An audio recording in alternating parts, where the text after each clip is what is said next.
Messieurs, dames, bonsoir. Une édition spéciale. Alors, je voudrais déjà vous dire, chers téléspectateurs, que ce soir, votre émission Santé 10 n'aura pas lieu, puisque, vous le savez, Canal 10, au cœur de l'information, nous avons un problème. Je dis bien nous avons un problème. La Guadeloupe, nous n'avons pas d'électricité. La grève d'EDF s'endurcit. On a besoin de comprendre, de savoir qu'est-ce qui se passe, mais surtout qu'est-ce qui va se passer et pourquoi en est-on arrivé à ce stade-là. Et pour vous en parler ce soir, nos invités, tous de la CGTG, je ne pense pas me tromper. Je voudrais dire déjà bonsoir à Monsieur Vérin Nathanaël.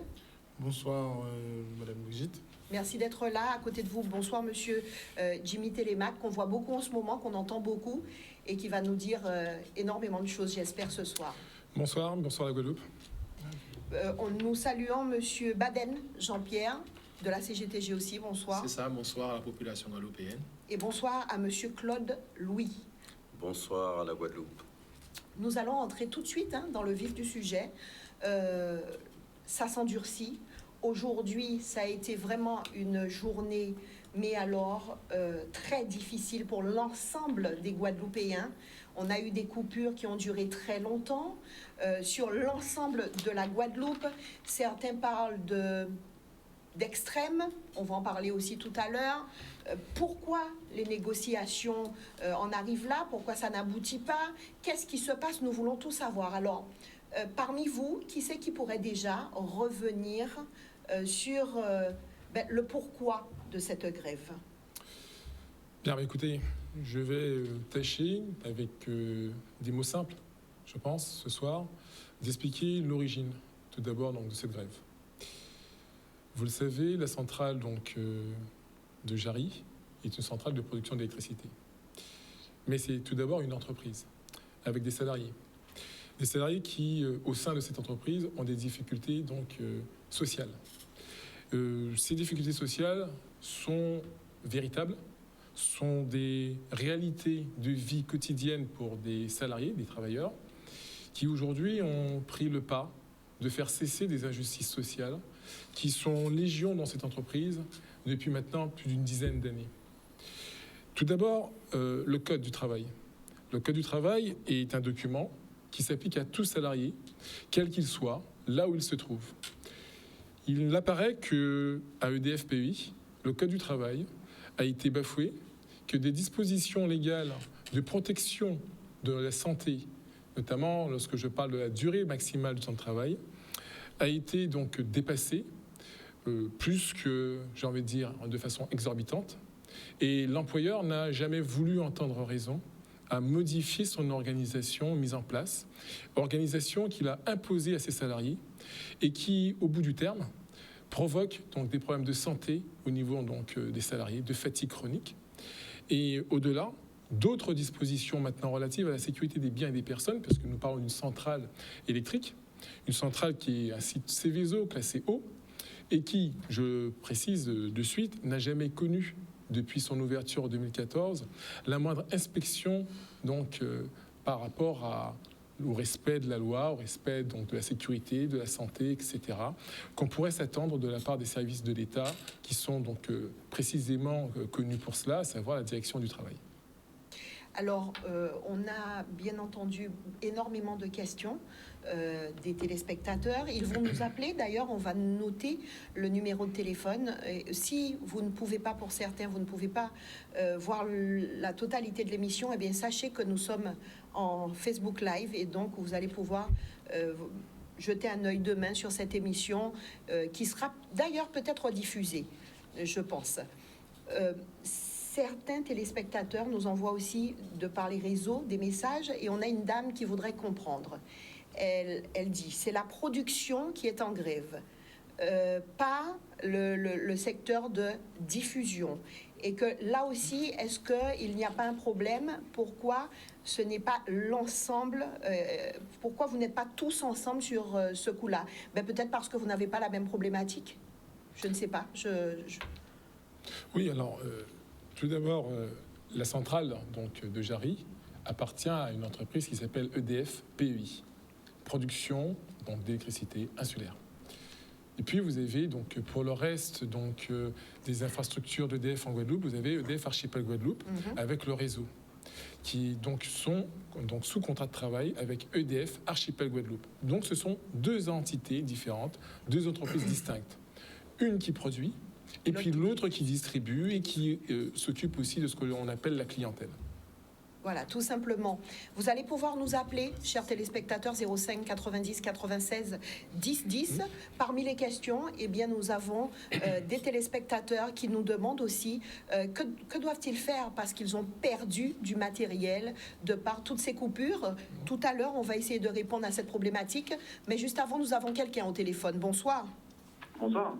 Oui, on vous écoute avec attention. Ah oui, ben j'espère bien. C'est mieux.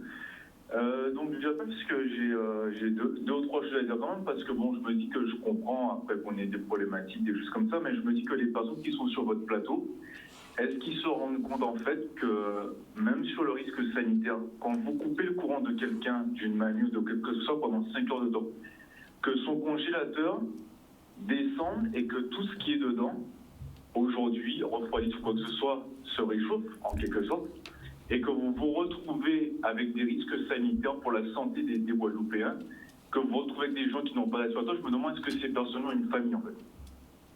J'aimerais savoir.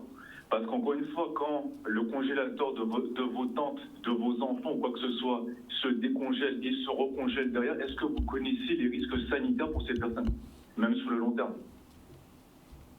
Merci monsieur, on va vous répondre. Effectivement. Alors, concernant les coupures, il est important de faire un rappel un peu plus détaillé. La centrale EDF-PEI de Guadeloupe, elle produit de l'électricité, elle ne distribue pas sur le réseau l'électricité. C'est bien EDF SA, donc l'entreprise située à Bergevin, la même entreprise qui vous envoie les factures et qui pose les compteurs chez vous, c'est la même entreprise qui décide quel client sera coupé ou pas. Nous sommes simplement des producteurs d'énergie. Donc notre travail, en fait, c'est pour fournir de l'électricité. Maintenant, nous ne sommes pas ceux qui dirigent cette électricité vers tel ou tel client. Il faut bien que les Guadeloupéens comprennent que si nous avions la possibilité de maîtriser justement cette distribution, la dernière personne qui aurait été impactée, ce sont nos tantes, nos cousins, nos frères et sœurs et parents aussi qui vivent en Guadeloupe. Chose qui n'est pas le cas. On signale bien que vous-même ne savez pas parfois où ce sera coupé et à quelle heure. Ben exactement. Et je pense qu'il y a un point aussi qu'il faut mettre, c'est que EDF Bergevin est dirigé par EDF SA. Jamais ils ne couperont l'électricité à certains endroits. Les mêmes clients, j'ai des clients qui m'appellent depuis ce matin, ils me disent le moule, c'est toute la journée où il n'y a pas eu d'électricité. Or, Jarry, on a été coupé ce matin, ensuite c'est revenu, et depuis, ça n'a pas été recoupé.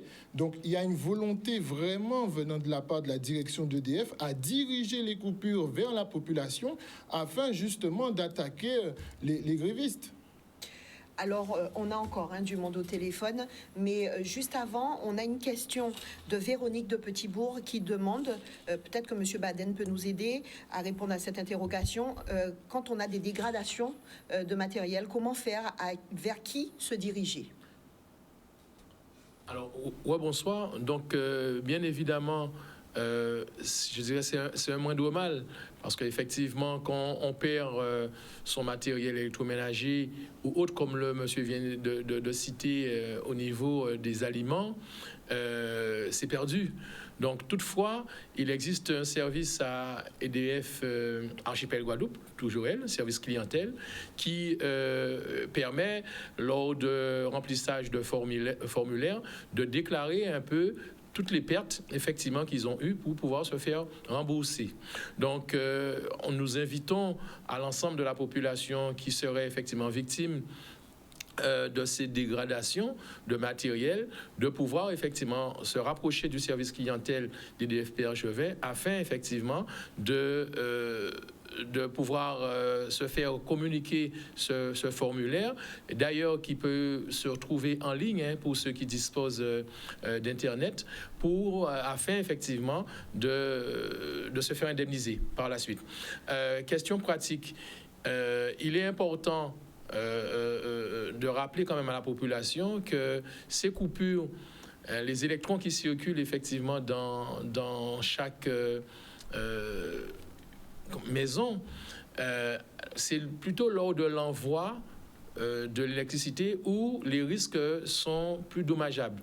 Donc, il serait effectivement dans cet aspect pratique que le personnel, que les gens, que la population puissent effectivement soit couper ou débrancher de manière plus simple ce matériel électroménager pour lors de la coupure qu'ils ne puissent pas subir des hautes de tension importantes. Voilà, donc ce sont quelques éléments pratiques, même si nous savons que ça ne va pas satisfaire tout le monde, mais nous sommes là aussi en tant que professionnels, même si travaillant en production, d'informer un peu la population sur ces éléments. Nous avons quelqu'un au téléphone. Bonsoir. Allô? Oui, allô? Oui, bonsoir madame. Bonsoir. On vous écoute? Oui, bonsoir. Je m'appelle Sandra, j'habite à Petit-Bourg. Oui, Sandra. J'ai une petite question parce que Monsieur Vérin, j'ai entendu un vocal assez long de lui dans l'après-midi. Je l'ai reçu, j'étais très contente de pouvoir un peu comprendre ce qui se passait au niveau de EDF-PEI. Par contre, dans son vocal, il expliquait qu'en fait, normalement, il y a 12 moteurs qui tournent pour produire l'électricité de toute la Guadeloupe. Et qu'actuellement, il y en a 4 qui tournent quand on est au mieux, et des fois 1 et même des fois 0. Donc en fait, quand il y a 0 moteur qui tourne, comment EDF, SAS qui distribue l'électricité peut distribuer une électricité qui n'est pas produite? Monsieur Vérin? En fait, nous avons la capacité de récupérer en fait toute la Guadeloupe en énergie, mais vous savez, nous ne sommes pas les seuls producteurs. Il y a la géothermie de Bouillante et il y a aussi Albioma. Après, vous avez aussi les éoliennes qui sont très visibles sur la zone de Sainte-Rose, par exemple. Vous avez l'électricité qui vient des éoliennes et vous avez aussi un grand nombre de panneaux photovoltaïques qui ont été installés en Guadeloupe. Donc, au moment où on vous parle, oui, effectivement, il y a les éoliennes qui prennent le relais, il y a le photovoltaïque qui prend le relais, il y a Albioma qui prend le relais et aussi la géothermie. On espère avoir répondu à la question de Sandra. Vos appels au 05 90 96 10 10. Certains sont mécontents parce qu'ils parlent de manière extrémiste d'agir et de réagir par rapport à cette grève. On a vu circuler sur les réseaux déjà une vie qui avait eu quelqu'un qui était décédé parce qu'il y a eu la coupure d'électricité, que cette personne était sous assistance respiratoire. Qu'est-ce que vous avez à dire de cela, messieurs? Monsieur Louis? Sur cela, ce qu'on peut dire, c'est qu'au niveau de l'ARS, pour les gens qui sont sous assistance respiratoire et autres, normalement, l'ARS, ils sont informés, d'accord? Donc, sur ces secteurs-là, normalement, on fait tous l'ARS et avec EDF-SA, il doit faire le nécessaire pour que ces gens-là ne soient pas coupés. On a quelqu'un au téléphone. Bonsoir. Allô? Oui, bonsoir. Bonsoir, madame. Alors, je vous appelle de Mornalo. D'accord. Voilà, je m'appelle Katia. Et là, il faudrait qu'on m'explique quelque chose, parce que nous, on a un problème. Je ne sais pas c'est quoi le problème. Il y a de l'électricité dans les poteaux, il n'y en a pas dans les maisons. D'accord? Donc, il faut qu'on nous explique combien de EDF il y a en Guadeloupe, parce que là, c'est pas possible. On ne comprend plus rien. Donc, expliquez-nous franchement, mais avec des mots qu'on peut comprendre, parce que là, je ne comprends pas, là. Parce que moi, je suis dans le médical. Il y a des personnes qui souffrent parce que leur lit ne fonctionne pas, parce que c'est avec l'électricité que ça fonctionne. Donc, on ne peut pas les changer de position. C'est fatigant. Donc là, et quand j'entends votre collègue dire que oui, c'est EDF Bergevin qui décide qui va couper, mais c'est quoi? On ne comprend plus rien, là. C'est quoi le problème? Pourquoi il y a grève? Expliquez-nous les choses pour qu'on puisse comprendre, parce que là, on ne va pas comprendre. Messieurs, je vous demande de nous expliquer, parce que là, je ne comprends pas. Merci. Qu'est-ce qui se passe? Merci Katia. Merci. Merci. On vous répond de suite. Monsieur Baden, peut-être? Oui, alors déjà sur l'aspect technique, l'auditrice vient d'expliquer qu'il y a des poteaux apparemment qui sont éclairés et pas les domiciles. Donc, alors déjà, c'est vrai qu'il y a une mobilisation des camarades qui sont en grève, d'accord, qui a forcément une répercussion, monsieur vient de l'expliquer, par rapport à la production qui est moindre, mais déjà, il ne faut pas exonérer le fait qu'il y ait d'autres problèmes qui sont du tout pas liés au mouvement de grève. Il y a, je veux dire, des pannes intempestives qui peuvent apparaître sur le réseau, qui ne sont pas du tout du fait de la grève. Mais c'est vrai, on comprend dans cette difficulté, la facilité, c'est de pouvoir tout mettre sur le dos, effectivement, des salariés en grève. Maintenant, par rapport au fait qu'il puisse y avoir de l'électricité dans le poteau et non chez elle, on leur redit, il existe des postes sources où, effectivement, on le répète, nous n'avons pas la main, les salariés qui travaillent en production, aucun salarié qui travaille en production ne dispose effectivement de la latitude pour pouvoir couper quelconque client. La production de manière technique, quand elle est produite, et ça je le répète parce qu'effectivement il faut bien expliquer aux gens, que ce soit à jarry, à bouillante, au moule, par les photovoltaïques, par les éoliennes, ce sont des électrons qui circulent et ce sont des opérateurs maintenant qui se trouvent à Bergevin, qui ont la main pour pouvoir ouvrir ou fermer des postes. Des postes, ce sont des gros disjoncteurs qui permettent de couper et de couper à peu près 20 000 clients. D'accord? Donc, nous n'avons pas la main là-dessus. Nous ne pouvons pas ignorer, effectivement, s'il y avait plus de production, il y aurait eu plus, effectivement, moyen de pouvoir alimenter tout le monde. Mais quand je dis ça, il faut prendre en compte aussi le fait que quand on parle de photovoltaïque éolienne, aujourd'hui, la population doit être consciente que la photovoltaïque, c'est quand on a effectivement du soleil. Il est important de le rappeler, cela. Quand il n'y a plus de soleil, il y a des batteries, et ces batteries-là durent pendant un certain temps, pas 24 heures. On a les éoliennes, il y a certaines éoliennes aujourd'hui, pour des raisons effectivement environnementales, qui sont arrêtées, d'accord, de 18h à 6h du matin.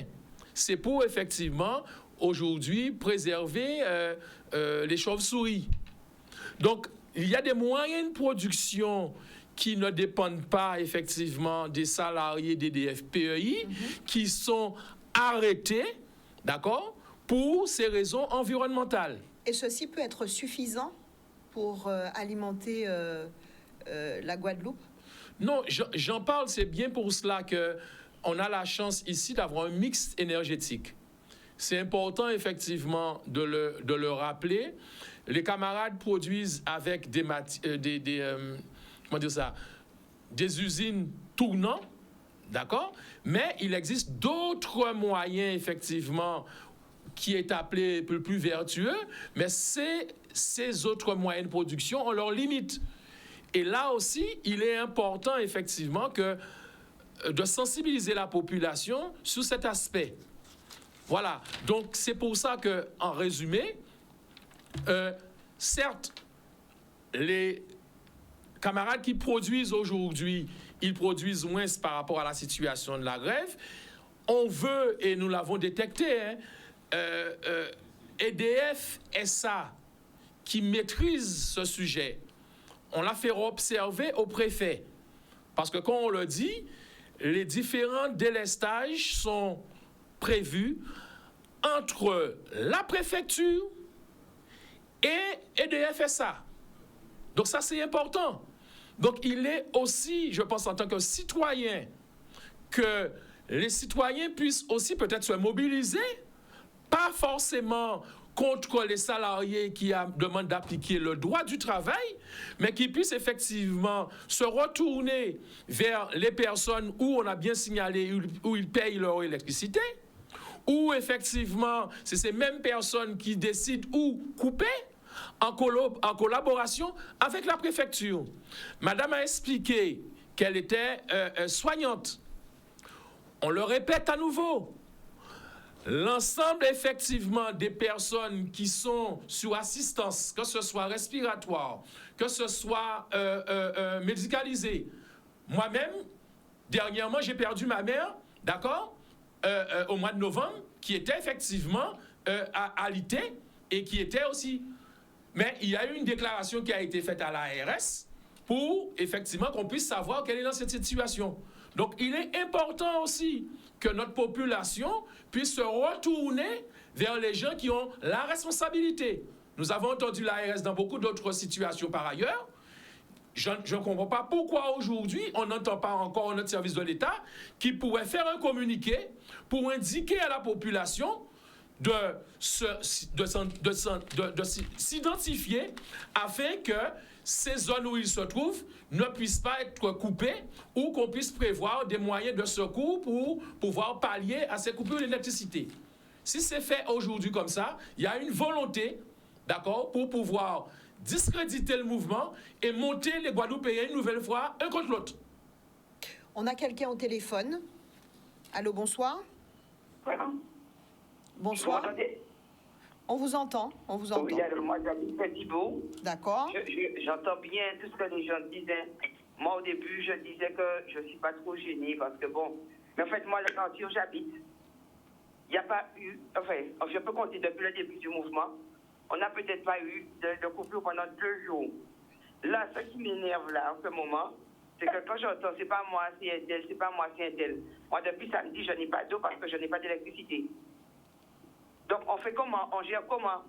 On doit dire, comme c'est pas la faute des gars, oui, on est avec eux, non, on n'est pas avec eux. Non, je suis désolée. Tout le monde a le droit de faire grève. Tout le monde a le droit de revendiquer ses droits. Par contre, un moment, il faut dire stop. Un moment, il y a des limites à tout. D'accord? Et je pense que, moi, c'est mon avis, hein. Le petit jeu qu'on joue au ça et à la souris, c'est pas moi, c'est Johnny, c'est le préfet, c'est pas le préfet, c'est l'ARS, la direction du travail. Il faut arrêter. Il faudrait arrêter parce que de toute façon, quand bien même on dise que c'est pas EDF PEI qui est responsable au jour d'aujourd'hui des coupures, il y a bien un problème. Il n'y a pas suffisamment de production. Donc, on a un problème à ce niveau-là. Donc, si on avait de la production, peut-être qu'on n'aurait pas vu, hein, et qu'on aurait accusé personne. Sauf qu'au jour d'aujourd'hui, EDF PEI est en grève, EDF PEI ne produit pas suffisamment d'électricité pour alimenter le pays. Donc, voilà, qu'est-ce qu'on fait? Et moi aussi, je m'adresse à nos politiques aussi. Hein. On parle de l'usine de géothermie de Bouillante. Et on fait quoi? Qu'est-ce qu'on fait? Et est-ce que les gens qui sont autour de la table ce soir sont prêts aussi à se mettre autour de la table ou si on arrête avec EDF et qu'on peut faire uniquement que de la géothermie en Guadeloupe? Et comme ça, personne n'est emmerdé. Parce que là, franchement, ça dépasse l'entendement. Il faut courir, il faut courir pour de l'eau, il faut courir pour de l'électricité. Ce n'est pas vivable. Ce n'est pas vivable. Et de sur quoi on ne prend pas l'électricité 1 fois par jour. Hein. Le monsieur aussi, il est très gentil à donner des solutions. Hein. Moi, je coupe mon compteur quand je suis chez moi. Par contre, quand je ne suis pas chez moi, quand je suis au travail, je ne peux pas couper mon compteur. Et j'arrive, j'ai mon micro-ondes qui ne marche plus. J'arrive, j'ai mon réfrigérateur qui ne marche plus. Donc, tout le monde est bien gentil. Mais à un moment, moi, je dis stop. Je dis, mais vraiment stop, parce que je ne sais pas, on a envie de faire la 50 minutes. J'ai l'impression qu'elle va exploser un jour. Et on ne va pas comprendre, on va dire que ce sont les Guadeloupéens qui sont contre les Guadeloupéens. On n'est pas plus un contre l'autre. Hein. Sauf qu'à un moment, il faut qu'on essaie de faire les choses correctement. C'est tout ce que j'avais à dire. Merci beaucoup de votre intervention, madame. Alors, justement, à qui la faute? Qui va régler le problème? Comment faire? Il y avait 19 points, visiblement, pour les négociations. Apparemment, 18 points ont été réglés et il n'y en a qu'un qui cause problème et que c'est pour ça que ça continue et que ça s'endurcit. Monsieur Télémac, est-ce exactement cela ou Bien. Je vais quand même tâcher de pas répondre, mais de porter une remarque sur ce dernier propos donc, de l'auditrice, parce que je pense qu'il va quand même éclairer le débat, ou du moins donc, les explications que nous pourrions fournir, qu'elles soient reçues ou pas hein, par la population qui, je le comprends, est excédée d'une situation qu'ils vivent au quotidien. Mais je souhaiterais quand même faire la remarque suivante. Les salariés qui sont en grève aujourd'hui à EDF-PEI ne sont pas entrés en grève à 4 matins. Ils ne se sont pas réveillés à 4 matins en se disant « Bon, ben chic, aujourd'hui, je m'arrête de travailler, je cesse de faire tourner les moteurs qui, je le rappelle, ce sont des salariés qui travaillent en H24, 24 heures sur 24, 7 jours sur 7, du 1er janvier au 31 décembre. Quand on se réveille le soir à 2 heures du matin et qu'on va faire cette petite pause technique, la petite pause pipi, et qu'on allume l'interrupteur, ben, il y a quelqu'un au bout donc, du fil, au niveau de la centrale, qui travaille. Et quand ce salarié a des problèmes, comme ça peut arriver dans toute entreprise, quand ce salarié a des problèmes, eh ben, il les revendique. Il est aussi un salarié syndiqué. Il a le droit de faire valoir donc, ses droits, comme tout salarié. Et les salariés aujourd'hui en grève, eh ben, qu'est-ce qu'ils ont fait? Ils ont attendu, ils ont discuté dans leur entreprise, comme tout salarié le ferait. Ils ont vu leur employeur et les années sont passées et rien ne change. Je vais venir parler d'un sujet parce que je n'étais pas partie prenante d'en parler, mais il va falloir quand même que je le dise. Les salariés aujourd'hui sont en grève parce que leur employeur les contraint à travailler dans des conditions qui ne sont pas légales. Alors qu'est-ce qu'ils doivent faire? Ils doivent continuer à accepter, continuer à travailler donc, dans ces organisations qui fragilisent leur santé. En 2022, 2 salariés donc, du service continu, qui aujourd'hui contient 38 salariés, hein, donc c'est un service spécial qui s'occupe de la conduite. Et ces agents travaillent le samedi, le dimanche, les jours fériés, voilà, un peu comme ceux de la santé, qui aujourd'hui sont privés d'emploi aussi, hein, disons-le, qui sont suspendus. Qu'est-ce qui nous reste, nous, salariés, à faire quand ça ne va pas? On fait grève, comme tout salarié fait grève. On le voit dans l'Hexagone, la SNCF fait grève. Les gens ne partent pas en vacances, ils ne sont pas contents, mais il y a grève. Parce que s'il y a grève, c'est parce qu'il y a une difficulté dans l'entreprise. Et que l'employeur qui a la responsabilité d'organiser l'entreprise, comme la direction d'EDF PEI a l'obligation donc de résultat d'organiser son entreprise conformément à la loi, ben ne le fait pas. Et aujourd'hui, ces salariés, en 2022, ont vu parmi ce personnel dont je parle là, cette petite cellule de 38 salariés, ils ont vu 2 des salariés perdre leurs jambes. On a eu 2 amputations à quelques mois d'affilée sur cette centrale. Parce que tout simplement, les conditions de travail font que ces salariés développent du diabète. Vous avez sur cette population de 38 salariés, vous avez une vingtaine de salariés aujourd'hui qui déclarent du diabète. Nous avons un 3e salarié qui est chez lui, à qui on a déjà imputé donc, quelques orteils et qui essaie de sauver sa jambe. Parce que le directeur de cette centrale ne comprend pas que l'organisation qu'il a mis en place n'est pas légale, contrevient à ce que prévoit le législateur en matière de durée maximale de temps de travail. Donc aujourd'hui, oui, les salariés sont en grève. Oui, ils sont tout aussi en colère. Nous comprenons aujourd'hui l'exaspération donc, de la population guadeloupéenne. Mais nous disons cette chose. Le 5 décembre, nous avons déposé un préavis de grève. Il n'y avait pas grève. Nous avons fait un préavis disant que le 18, si vous ne discutez pas, il y aura grève. Qu'a fait l'employeur? Du 5 au 18, il n'a pas discuté. Nous lui avons même dit, mais écoutez, comme ce sont des difficultés d'ordre social, pour qu'on reste dans des débats qui soient sereins, allons à l'inspection du travail. L'inspection du travail nous a dit, pas de problème, messieurs, on vous ouvre nos locaux, l'inspectrice du travail sera présente et vous pourrez discuter avec votre employeur donc des sujets et nous serons là pour faciliter les débats. L'employeur a dit non, il ne négocie pas. Je ne vais pas à l'inspection du travail. Quand vous avez un employeur qui refuse d'aller à l'inspection du travail et qui relève du service public, j'aimerais aussi que mes concitoyens, que nos compatriotes aussi, se prononcent sur ça. Parce que ce sont des Guadeloupéens qui travaillent dans cette centrale. Il n'y a pas des méchants Guadeloupéens et de bons Guadeloupéens. Il y a des Guadeloupéens avec ou pas des difficultés, qui cherchent à les régler. Nous avons cherché à les régler consensuellement en invitant cette direction à l'inspection du travail. Elle nous a dit non. Le 18 est arrivé. Nous pouvions déjà, depuis le 18, nous arrêter de travailler. Et quand on s'arrête de travailler dans une centrale électrique, les moteurs s'arrêtent. Si vous n'êtes plus sur ces moteurs-là, vous les mettez à l'arrêt. Et donc, au bout du compte, les salariés ont continué de travailler entre le 18, le 19, le 20, le 21, le 22, l'employeur ne voulant toujours pas négocier. Et le 22, les salariés ont décidé d'arrêter quelques moteurs. C'est là qu'on a vu la direction de l'EDF se présenter autour de la table. Mais pour autant, le 23, ils ont tourné en rond, ils n'ont pas voulu tout de suite rentrer dans les discussions. Le 24 est arrivé, nous avons estimé que le 24 et le 25, réveillon oblige, nous avons redémarré l'ensemble des moteurs. Le 28, l'employeur est arrivé, il n'a toujours pas bien voulu discuter. Nous avons donc fait appel à la direction générale de l'entreprise. Et vous savez ce qui s'est passé, parce que c'est très particulier. Vous êtes dans une négociation avec un dirigeant d'entreprise qui est un directeur de centrale, et son directeur général, il est derrière un petit ordinateur au bout de la table, en visioconférence. Il n'a pas daigné venir, donc nous lui avons demandé de venir. Il nous a dit que je ne pourrais venir que le 3 janvier. Donc, qu'avons-nous fait? Nous avons laissé la production, et tout le monde a eu de l'électricité à la fin d'année. Pourtant, il y avait déjà grève.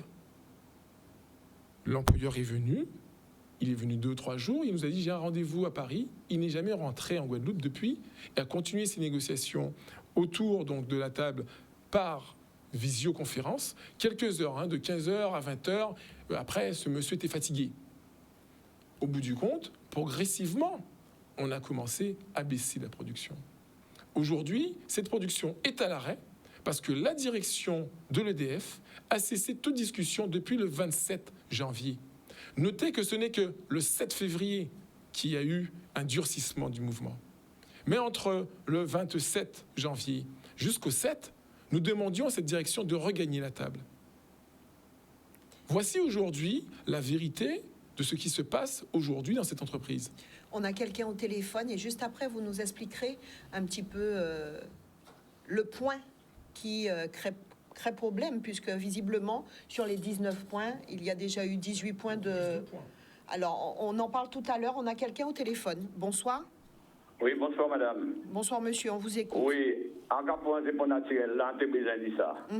C'est Guadeloupéen qui a fait Guadeloupéen, ouais, misère. C'est ça, c'est menti en télé là. Il faut préférer la bonne disposition. Foutez ni qui européen, responsable à Guadeloupéen. Foutez le sable et puis couper canne et banane. C'est eux qui font une chou en nous en Guadeloupe, la Guadeloupe a reculé. Tout européen qui a avancé en Guadeloupe, qui a venu en Guadeloupe, tout le monde a marché. Tout le monde qui a géré la Guadeloupe, nous en misère. Mais pour eux. Bon, un Guadeloupéen qui n'est pas content.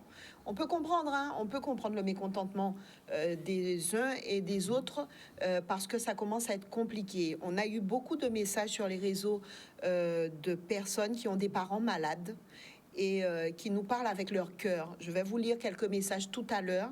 Je pense que, comme tout Guadeloupéen, vous allez être touchés par ces messages puisque ce sont des personnes qui sont en grande difficulté. Monsieur Télémac, nous étions en train de parler des différents points. Est-ce que c'est vrai ce qu'on a comme renseignement disant que sur les 19 points, qu'il y en avait 18 qui avaient trouvé un petit peu la solution, mais que dernier point nous mettait, nous, Guadeloupéens, en difficulté? C'est bien ça? Vous savez, ce qui est remarquable, c'est qu'on puisse nous dire ce qui a été acté et de ce qui n'a pas été acté. Moi, ce que je peux vous dire, c'est que nous avons 19 points qui sont relatifs au Code du travail, que le Code du travail ne se négocie pas, et que nous avons effectivement des points de convergence sur un bon nombre donc de points. Maintenant, ces convergences ne suffisent pas. Nous sommes un syndicat et donc bien évidemment dans le cadre des mandats qui sont les nôtres, nous demandons des précisions, des modalités, ce qui est normal. Donc, à savoir si je vous dis demain que nous partons demain ensemble, vous me demanderez si nous partons vers le sud ou vers le nord. Que l'employeur puisse nous dire aujourd'hui que nous avons tout, on s'est mis d'accord sur l'ensemble donc des points et qu'il ne reste qu'un seul point, ceci par contre est un mensonge. Nous disons catégoriquement, ceci est un mensonge. Nous avons donc effectivement des points de convergence. Nous avons des points qui attendent donc des solutions.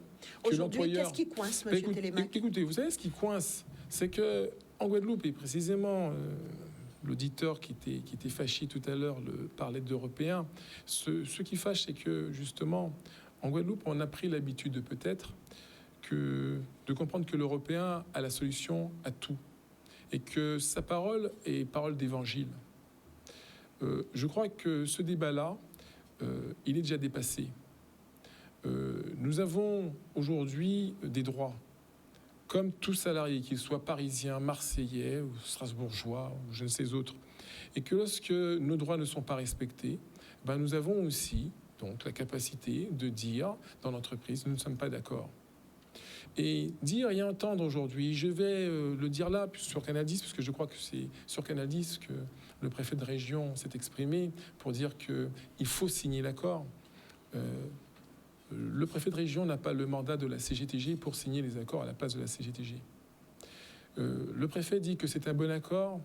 Eh bien, écoutez, nous commençons par dire au préfet de région que nous attendons toujours la direction d'EDF PEI sur la table pour pouvoir répondre à certaines questions, notamment celle de l'égalité de traitement donc, pour les intérimaires. Voici une entreprise, disons-le, européenne, qui est venue s'implanter en Guadeloupe et qui a recours à des jeunes Guadeloupéens qui sont diplômés et qui les paient moins 25% de ce qu'ils le devraient. Et ça, c'est une réalité. Et aujourd'hui, dans le cadre donc, de ce conflit, nous avons apprécié l'ampleur de la chose à 25% de l'effectif total de cette centrale recruté par des moyens illicites. C'est ce que nous avons fait état à l'inspection du travail. Et effectivement, l'employeur a dit, écoutez, je vais régulariser. Donc, régulariser quoi? Régulariser comment? Et ce sont ces sujets-là qui sont aujourd'hui encore à faire trancher, qui ne transpirent pas encore d'écrits très corrects.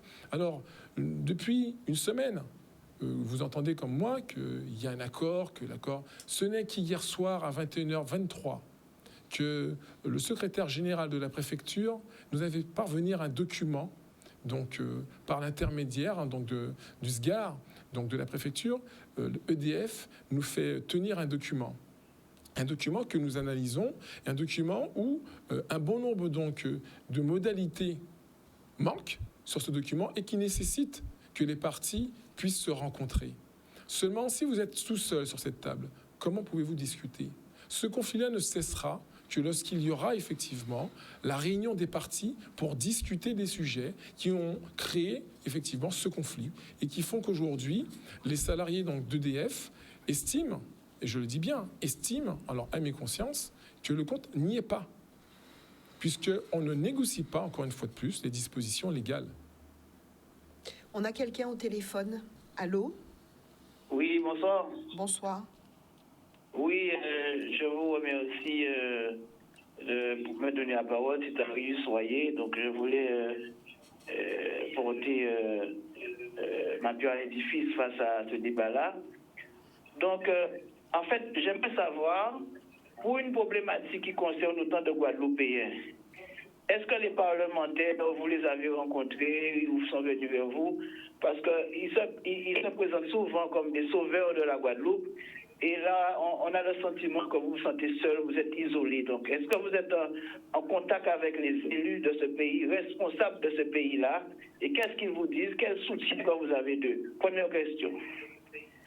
Deuxième question, une remarque, c'est qu'on a l'impression qu'au fond, vous n'avez pas voulu faire une grève du jour au lendemain, donc il y a des raisons qui certainement justifient vos actions, mais on a l'impression qu'il y a comment dirais-je, un désaccord entre les salariés d'EDF. Il y aura certains qui couperaient l'électricité, d'autres qui voudront manifester, qui sont contre. Est-ce que vous pouvez nous éclairer sur ça? Est-ce que tout le monde est d'accord avec vous ou bien c'est certains qui sont prêts à faire grève et pas les autres? Troisième question, qu'attendez-vous vraiment de la population? Qu'on vous soutienne ou qu'est-ce que vous attendez vraiment de nous? Parce qu'une dame a posé la question avant, c'est pas qu'on est contre vous, mais si on n'est pas contre la grève, on n'est pas contre les choses, c'est que les Guadeloupéens, rien à yoga fana bien là ça. C'est toujours malheureux, toujours monde qui a rien à yoga fana dans la grève. parce que je ne pense pas que les responsables d'EDF, yo pas ni limi à Gaza, préfèrent ni limi à Gaza. Tout le monde, tout grand responsable autorité en pays là, yo ni limi à Gaza. Et à regarder moi réservé, à quartier réservé, quartier difficile, quartier prioritaire, et bien c'est nous qui en avons assez. Donc, qui bitin ça fait pour EDF et qui a senti mal à dans ça, et pas forcément la population. C'est pour ça que les gens n'adhèrent pas forcément, en tout cas une partie, parce que les gens ne voient pas en quoi ça pénalise EDF plus que. Voilà ce que je voulais vous dire. Sinon, moi, pas contre grève, en bien content monde qui a revendiqué droit, mais il a manqué de pédagogie, parce que nous ne pouvons pas comprendre vraiment, fond à l'histoire là, là, on va aller. Au Lazoyer, parce qu'apparemment, ça a réglé 18,619, ce qui est extrêmement rare quand même. Souvent, quand on a un cahier de revendication, et c'est mon point des points là, visiblement, ils ont bien avancé. Donc, éclairez-nous sur ça, messieurs. Merci. Et madame, merci pour l'émission. Et merci à Canadis de m'avoir donné la parole. Merci à vous, monsieur. Merci à vous de votre intervention. Alors, nous allons essayer de répondre à toute question à monsieur là, puisqu'il a commencé par vous demander, avez-vous rencontré nos élus ? Alors, peut-être avant de répondre à ces questions, je vais le faire de façon anachronique. La question de savoir de combien de points, et je réinsiste, parce que ça me semble être important d'assister.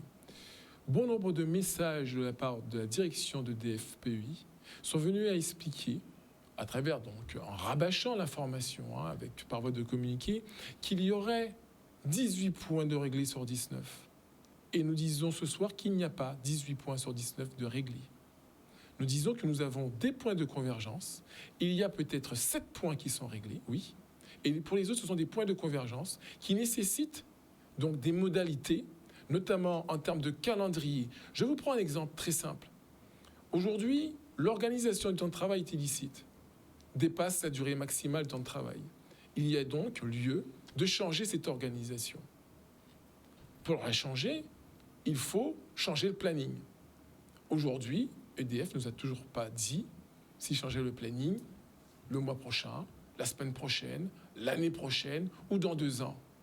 Il y avait un inspecteur du travail qui est devenu directeur du travail, M. Marcel Arcon, qui avait fait en son temps un document très important disant que 80% des conflits sociaux en Guadeloupe étaient pour le non-respect du Code du travail et non-respect, plus grave encore, des documents signés.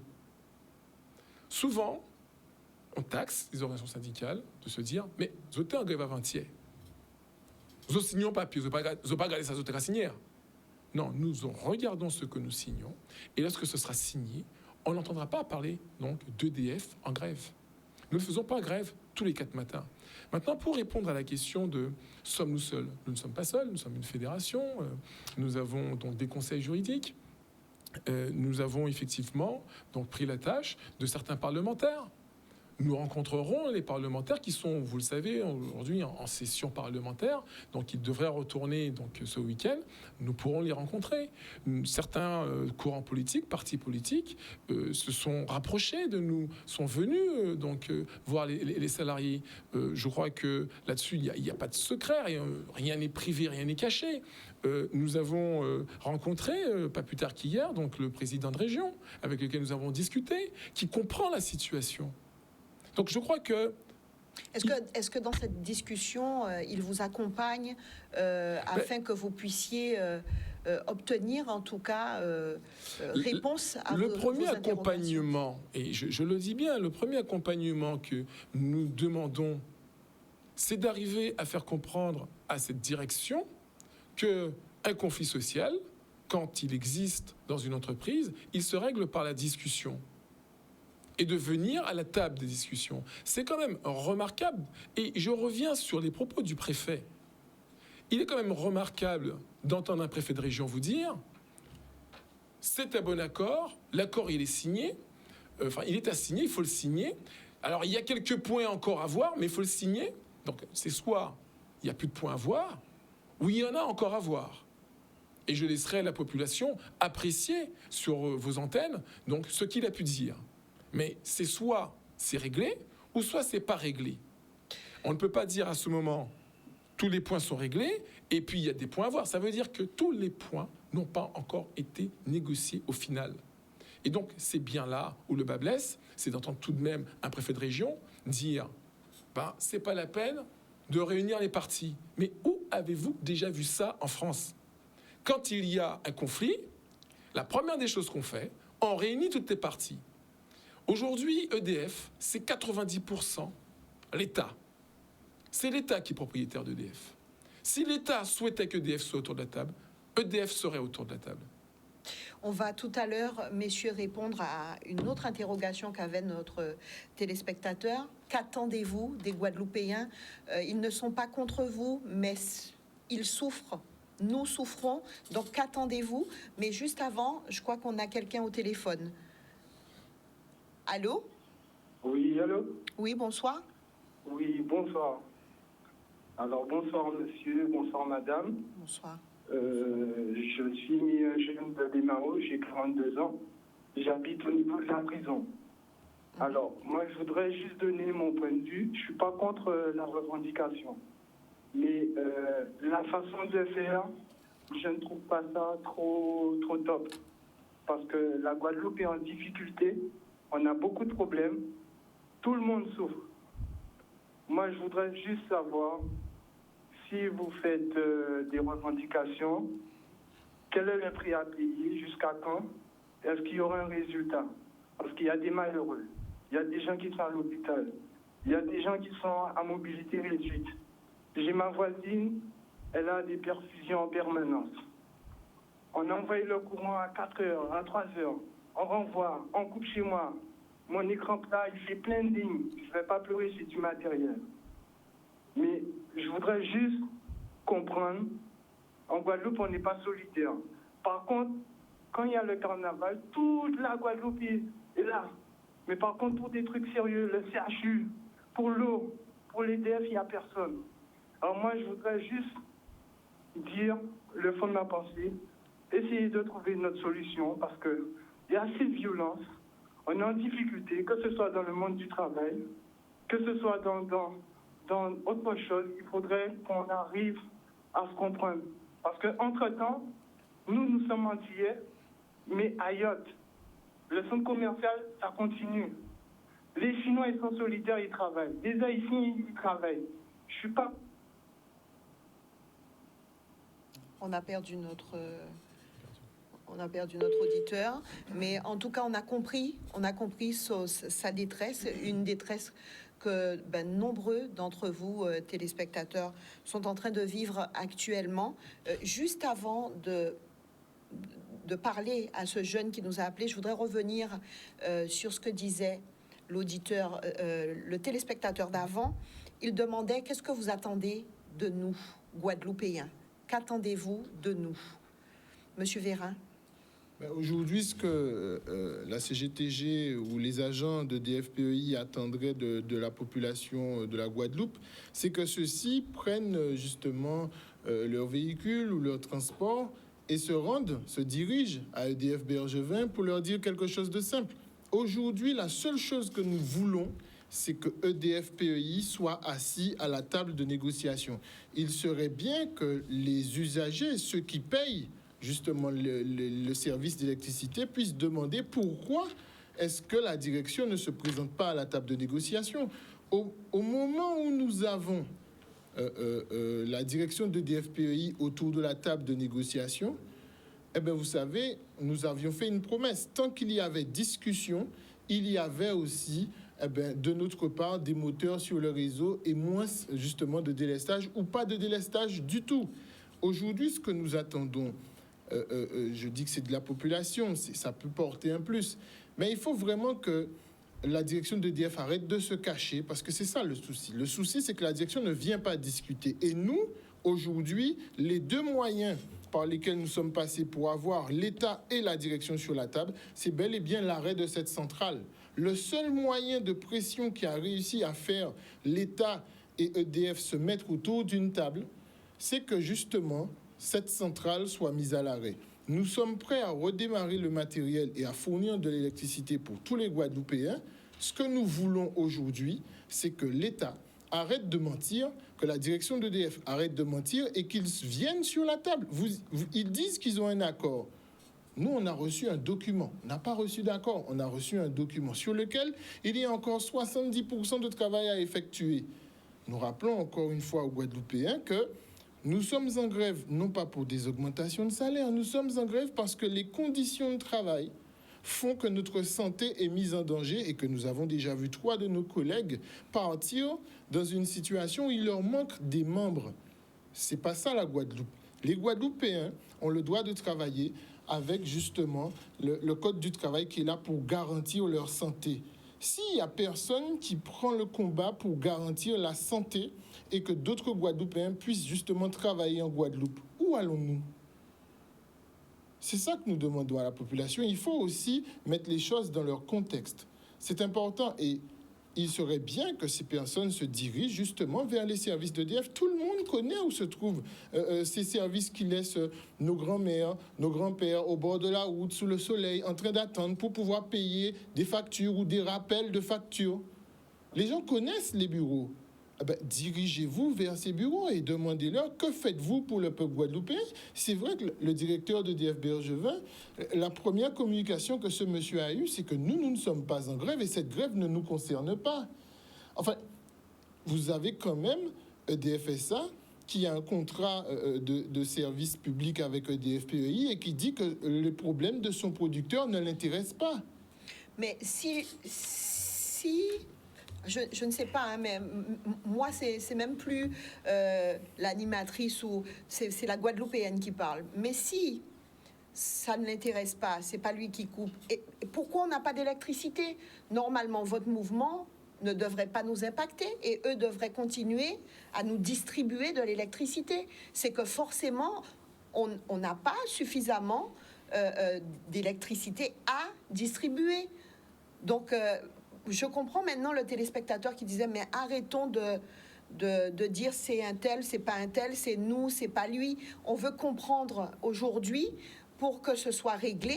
Nous sommes d'accord qu'il faut que vous, la production, que ça puisse reprendre. Est-ce que c'est ça ? Est-ce que c'est bien ça, Monsieur Baden ? Absolument. Vous avez bien situé la situation. Maintenant, une fois qu'on a dit ça, nous sommes présents. Nous avons été présents le vendredi comme prévu à 11h, comme c'était noté. La personne qui a fait faux bon à tout le monde, c'est bien la direction d'EDF. Oui. Nous avons le courage, effectivement, de venir face à notre population, discuter avec notre population. Hier soir, on était sur un autre média, c'était la même chose. Nous, on ne se cache pas, parce que nous allons rester en Guadeloupe. Nous allons croiser nos familles, nous allons croiser nos amis, nos voisins. Voilà.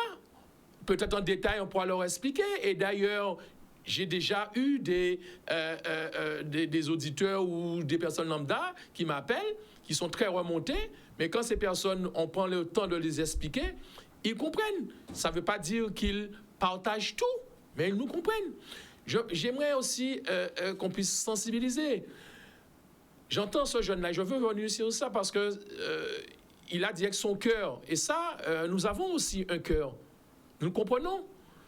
Depuis tantôt, ça fait plus de 21 ans que je milite dans le syndicat. C'est une tâche ingrate. Nous défendons les jeunes Guadeloupéens. Il y a beaucoup de personnes qui viennent Yaka Faucon pour que les jeunes ne puissent pas partir parce qu'ils ne trouvent pas effectivement d'emploi en Guadeloupe. Mais nous ne sommes plus dans le Yaka Faucon. Nous faisons. Nous nous battons pour que les Guadeloupéens, les jeunes Guadeloupéens puissent rester dans leur pays et travailler. Quand nous expliquons la situation des camarades, il est important de rappeler qu'il y avait la centrale où ils travaillaient par ailleurs, qui a été fermée. Ils étaient à 180 salariés dans cette centrale. Aujourd'hui, cette nouvelle centrale de PEI, qui est plus grande, qui produit plus d'électricité, il se trouve à 106. Il se trouve à 106. Je laisse les gens faire un calcul et expliquer et comprendre peut-être que cette problématique de santé aujourd'hui, c'est parce que les directions ceux qui aujourd'hui gagnent 331 millions de bénéfices nets et des FPEI qui ont été réalisés sous nos latitudes, Martinique, Guadeloupe, Réunion, Corse, d'accord? Ces 331 millions, eh bien, ça assure effectivement des gens qui travaillent. Mais tout ça, nous demandons, en tout cas pour notre île, qui avons un chômage, je dirais, endémique, eh bien, au travers de nos revendications, eh bien, c'est pour aussi permettre à d'autres Guadeloupéens de pouvoir travailler chez eux. Donc, il ne faut pas qu'on puisse dire, on nous laisse ça, c'est ça le maître mot depuis tantôt. On nous a amené vers une résignation, on ne veut plus se battre. On ne veut plus faire de l'âme pour rien du tout. Laissez ça, j'en la ça y est là. Mais c'est les mêmes personnes qui nous disent laissez ça, j'en la ça y est là, qui, après qu'à une vraie syndicat là, pour garder ce qu'on peut pas, si vous n'avez pas fait un stage côté ou par contre. Ça aussi, il faut qu'on puisse, à un moment donné, se dire la vérité entre nous. Et c'est la même chose. Il y a tellement... J'entends ce que le jeune dit. Mais là aussi, s'il ne fallait pas faire de vagues, eh bien, pour l'eau, d'accord? Parce qu'il y avait des salariés qui ont sonné la sonnette d'alarme. Si peut-être ils étaient arrêtés à l'époque des fournis et des... Ils étaient dit, ils ont embêté moun. Aujourd'hui, on est empoisonné. On ne voit pas plus de mobilisation que ça. Hein. C'est tout à fait normal, on ne nous pas dit rien. On a quelqu'un au téléphone. Bonsoir. Allô? Oui, allô? Oui, bonsoir. Oui, bonsoir. Je dis bonsoir à tout le monde sur le plateau. Bonsoir. Oui, j'appelle de la Martinique. Alors, je vous donne du courage, la force, et que, moi, l'épisode, c'est le bain m'a dit, c'est que la population, pour comprendre, pour baser cette force-là, mais ça m'a dit que c'est malheureux, c'est mon qui est malade là, que y a un courant. Et puis, nous devons faire l'inverse, que l'État même résout le problème, c'est-à-dire qu'à présent, on m'entend dire que c'est l'État qui est responsable d'EDF. EDF même qui a haussé l'argent, il hausse 15% les machins. Donc, moi, j'ai envie aussi qu'on prenne un coup de panne aussi. Ça veut dire que tout c'est l'ensemble de l'État, nous allons couper en l'air aussi. Nous ne allons pas couper en l'air, c'est malheureux, mais nous allons couper en l'air aussi pour connaître quel que soit nous. Peut-être que nous sommes mais si bon pas les malheureux, il faut les bon aussi. Ça m'a dit qu'il y a des autres, et m'a dit que tu ne pas mourir, et puis m'a dit que la population aussi, pas autre main, et puis après l'émission là, et bien, ils sont calculés que ça peut faire, sinon on a renversé, vrai lumière, c'est mon qui en électrique là, et puis nous avons renversé par les autres là qui n'y courant. Alors ça, il y a bon bail, ça qui bon bazo et bon bail qu'on a aussi. Merci. Et ça m'a dit des autres, et puis plus sauce. Et puis Merci beaucoup. Merci de votre appel. On va tout à l'heure revenir sur qu'est-ce qui va se passer. Qu'est-ce qui va se passer à partir de demain? Qu'est-ce qui va se passer? Comment les choses vont se dérouler? Est-ce qu'on va se retrouver dans la même situation qu'aujourd'hui? Qu'est-ce qu'on peut faire pour y remédier? Comment faire? Juste avant, j'aimerais partager avec les téléspectateurs les quelques mots du préfet au micro d'Olivier Félix. Je partage l'exaspération de la population parce que ça touche beaucoup de gens et ça touche surtout les plus vulnérables d'entre nous. Maintenant, il faut effectivement que les choses rentrent dans l'ordre. Alors, il y a des discussions qui se sont engagées depuis maintenant presque 3 semaines. Il y a sur la table un accord, c'est un bon accord. Toutes les parties ont fait des efforts. Il y a des améliorations sur les salaires et des améliorations sur les conditions de travail. Donc je pense que maintenant on a matière effectivement à ce que ce mouvement s'arrête. La préfecture et les équipes de la préfecture, on a travaillé avec les partenaires pour effectivement comme médiateurs pour échanger avec tout le monde. Voilà. Donc maintenant ma recommandation, mon souhait, ma demande, c'est que voilà, on se retrouve autour de la table pour signer cet accord. Voilà, l'accord il est finalisé. C'est un bon accord.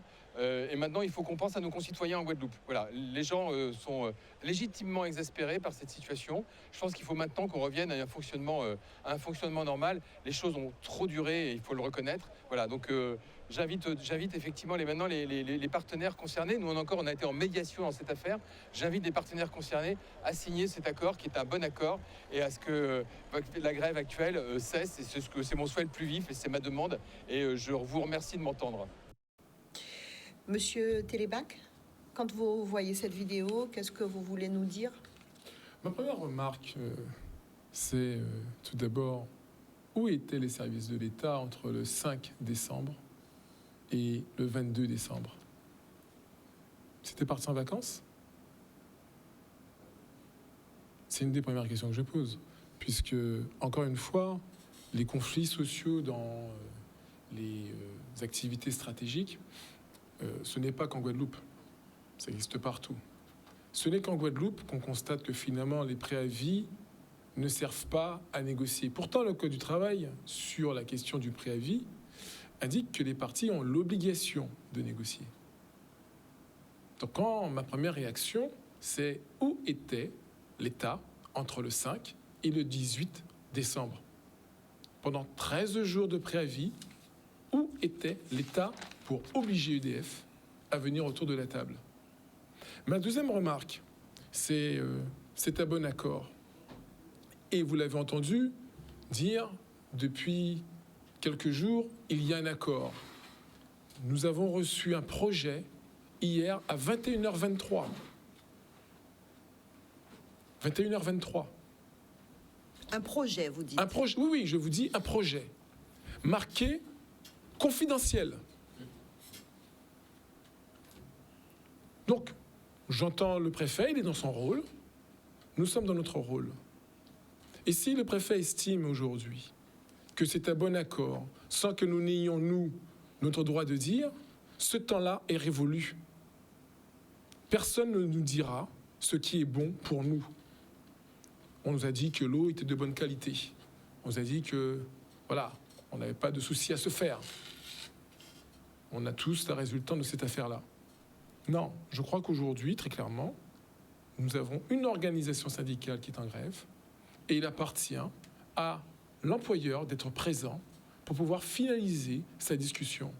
Où avez-vous déjà entendu un médiateur? Il se dit aujourd'hui médiateur, mais je n'avais pas, moi, en tout cas, connaissance que l'État était devenu médiatrice. Je sais que nous étions sous l'égide de l'État dans un cadre de facilitation des discussions. Si l'État constate des infractions, et ça a été le cas, notamment sur la durée maximale de temps de travail, sur une pléthore d'autres sujets, un fonctionnaire qui constate un délit, sans délai, fait un signalement auprès du procureur. Là encore, que fait l'État? Donc je crois qu'à un moment donné, il y a certaines bonnes questions qu'on doit se poser dans ce pays. Il faut qu'on arrête à un moment donné de prendre des considérants, des raccourcis qui peuvent quelque part simplifier la vie de tout le monde, mais juste à court terme. Parce que voyez-vous, mon camarade le disait, moi personnellement, je milite depuis que je suis au lycée. Et nous avons plusieurs fois, sur plusieurs conflits, dû travailler très longtemps, durablement, à des heures indues. Ce sont des tâches qui sont ingrates, on le fait ou on ne le fait pas. Et je constate une seule chose, une chose qui est quand même assez symptomatique. Regardez le nombre donc d'auditeurs qui ont appelé et qui sont légitimement inquiets, exaspérés, voilà. Combien d'auditeurs ou d'auditrices ont déjà posé la question, mais comment se fait-il que la direction d'EDF, qui fait 331 millions d'euros, n'arrive pas à venir négocier et ne se déplace pas pour venir s'asseoir autour d'une table, comme elle le ferait dans n'importe quel département à deux chiffres? C'est parce que simplement nous Sénègues et nous Guadeloupéens. On a quelqu'un au téléphone. Allô, bonsoir. Oui, bonsoir. Bonsoir madame, on vous écoute. Alors, j'appelle de Bimao. J'ai 40 ans. Je voudrais déjà dire à monsieur Télémac que parmi le pléthore de syndicalistes que nous avons, je trouve qu'ils s'expriment très très bien, très clairement. Je voudrais également dire que je soutiens ce mouvement. Je comprends tout à fait les revendications. Je comprends également que la direction d'EDF a un mépris pour ses salariés, a un mépris pour les clients d'EDF. Par contre, vous avez dit tout à l'heure qu'il aurait fallu que nous, clients, allions certainement au siège à EDF Bergevin et demander à la direction pourquoi elle ne se présente pas. Alors, j'ai une question. Si vous, ils ne vous écoutent pas, est-ce que nous, clients, qui iront nous plaindre à la direction, pensez-vous qu'ils vont nous recevoir? Alors, notez bien une chose, et bonsoir tout d'abord, mais notez bien une chose. Vous réécouterez le propos du préfet qui met un soin très particulier à ne pas exposer EDF. Un soin très particulier à ne pas exposer EDF pour laisser la vindicte populaire donc face seulement aux salariés. Parce que ce sont les salariés qui coupent, ce sont les salariés qui ne travaillent pas, ce sont les salariés, etc. etc. Aujourd'hui, ils cherchent une chose. Ils cherchent, en fin de compte, à faire que la population s'énerve, sans chercher à comprendre, et à venir donc devant peut-être la centrale, venir à l'encontre des salariés, venir pas avec des noms d'oiseaux. C'est ce qu'ils recherchent. Par contre, si l'effet inverse, la population venait devant EDF-PEI, par exemple, et pas simplement parce qu'il y a grève aujourd'hui, n'importe quel jour aller à Bergevin, regardez le nombre donc de clients qui se trouvent sur le bord du trottoir. Et ensuite, un jour, partez en vacances, allez dans le nord de la France, allez à Marseille, allez à Paris, et regardez devant un centre d'EDF en France. Et vous me direz si vous voyez donc la population amassée sur un trottoir voulant payer sa facture. Ça n'arrive qu'ici, sous nos latitudes. Ça n'arrive pas ailleurs. Nous aurions été ailleurs, ça fait longtemps que vous auriez vu le conseil régional, le conseil départemental, que vous auriez vu l'État très rapidement depuis le préavis, pour que justement il n'y ait pas grève. Parce que si nous sommes un secteur sensible, eh ben on en prend soin. On ne fait pas ce qu'on fait là, à savoir on ne vient pas donc discuter, on se cache et puis on attend que l'État fasse. La question nous était posée à savoir qu'est-ce qu'on attendait de la population. Ben, si la population aujourd'hui est fâchée, eh ben, elle paye une facture auprès de EDF Archipel Guadeloupe. Et elle va voir M. Christophe Arvognon, qui est le directeur de EDF Archipel Guadeloupe, pour lui demander des comptes. On a quelqu'un au téléphone, mais juste avant, je voudrais vraiment qu'on revienne sur quelque chose pour que ce soit bien clair. Donc, on a encore des messages sur les réseaux où on nous demande est-ce que c'est bien clair que parmi les 19 points, il y en a 7 de réglés, comme le disait M. Télémac, et que tout le reste est en discussion. Est-ce que c'est bien ça? Il y a 7 points qui sont réglés qui, pour nous, font l'objet d'un accord, où on n'aura plus matière à revenir. Pour les autres points, il y a des points de convergence. D'autres, certains sont aigus, où effectivement nous sommes proches donc à être d'accord. Il manque des précisions en termes de date. Et puis il y a d'autres points où on ne sera pas d'accord. On ne sera jamais d'accord à voir des jeunes Guadeloupéens être recrutés en tant qu'intérimaires et ne pas percevoir les mêmes accessoires de paie que les autres salariés de l'EDF. Parce que tout simplement, le Code du travail vous dit que lorsque vous êtes intérimaire, vous devez percevoir les mêmes éléments de rémunération que tous les autres salariés de la dite entreprise dans laquelle vous êtes durant le temps de votre mission. Et aujourd'hui, EDF nous répond non. On a quelqu'un avec nous au téléphone. Bonsoir. Allô, oui, bonsoir. Bonsoir, madame. Madame, je suis vraiment dégoûtée et je comprends pas comment M. Télénac peut prendre la population de Guadeloupe en otage comme ça. Pour un système qui leur concerne à nous, parce que nous payons nos factures, nous payons notre électricité, nous payons nos devoirs, nous payons tout ce qu'il faut payer, parce que les factures qui disent nous sommes votre lettre, d'accord? Et puis on paye. On paye, si veut ne pas payer, on paye. Monsieur Télémac, se permet de prendre la voix en otage comme ça. Ce monsieur, non, monsieur, madame, je suis désolée, mais ce monsieur, je suis désolée, qu'il aille vers des autorités qui l'empêchent de gagner son argent. S'il veut gagner plus que ce qu'il gagne, parce que je sais qu'il gagne bien sa vie, qu'il veut gagner plus d'argent, qu'il aille vers des autorités pour lui faire gagner plus d'argent. Merci, madame. Au revoir. Merci de votre appel. Je pense, monsieur Télémac, que vous comprenez le mécontentement des Guadeloupéens, ce sentiment d'être pris en otage. Monsieur Claude Louis n'a pas beaucoup parlé tout à l'heure. Il a plein de choses à nous dire, mais comme cette personne s'adressait visiblement à vous, donc je vous laisse le soin de répondre à cette personne. Vous savez, il n'y a pas grand-chose à répondre à cela. Il y a un mécontentement qui s'exprime. Chacun a son courant de pensée. Je crois qu'aujourd'hui, d'entendre qu'une personne puisse prendre la Guadeloupe en otage, c'est encore ce que j'appelais tout à l'heure une facilité de penser. Ce n'est pas, en fin de compte, quelque chose qui fait construire donc la Guadeloupe, et c'est pas quelque chose qui va nous faire avancer. Vous savez, dans ma vie, j'ai eu à rencontrer beaucoup de personnes en difficulté, beaucoup de personnes qui avaient besoin d'aide. Demain, peut-être cette dame, elle, ou son enfant ou son fils, auront besoin d'aide, et nous serons là, comme nous avons toujours été là. Aujourd'hui, la situation est ce qu'elle est.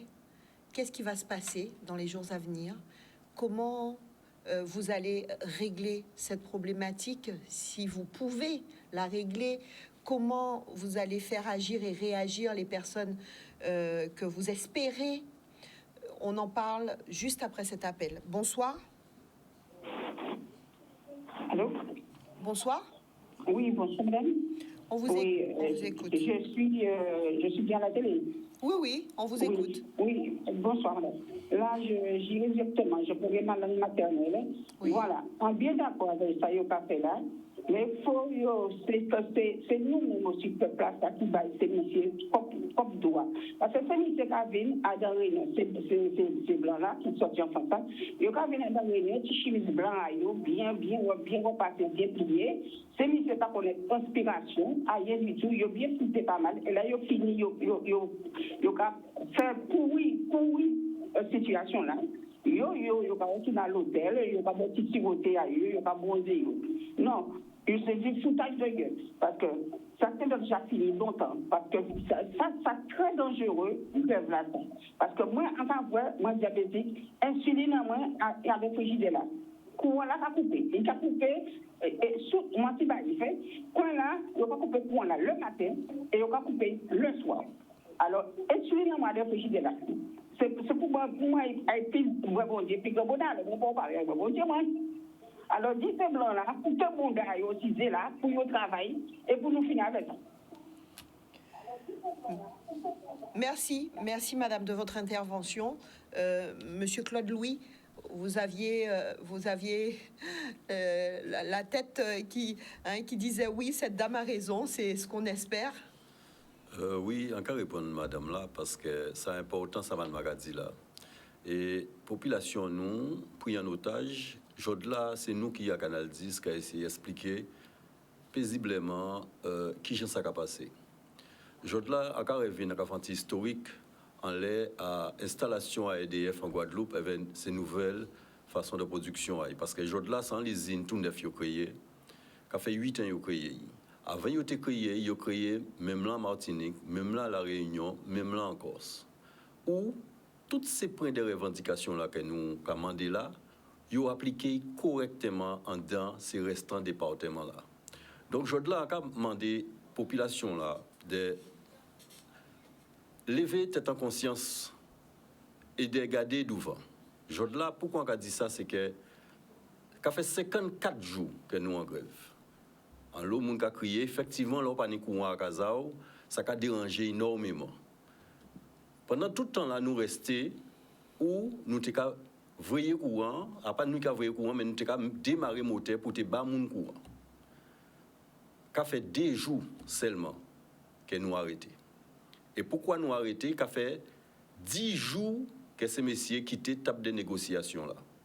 Donc, je dois demander de tout le monde, lever tête en conscience. Et je dois, c'est nous qui à la télé. Il n'y a pas de vrai. Donc, ça m'a dit simplement, ces messieurs virent les tables de négociation. Il a dit que le protocole là, j'apparais pour signer, mais pas comme ça, moun qui a fait grève. Là où on a fait grève, on y 2 parties.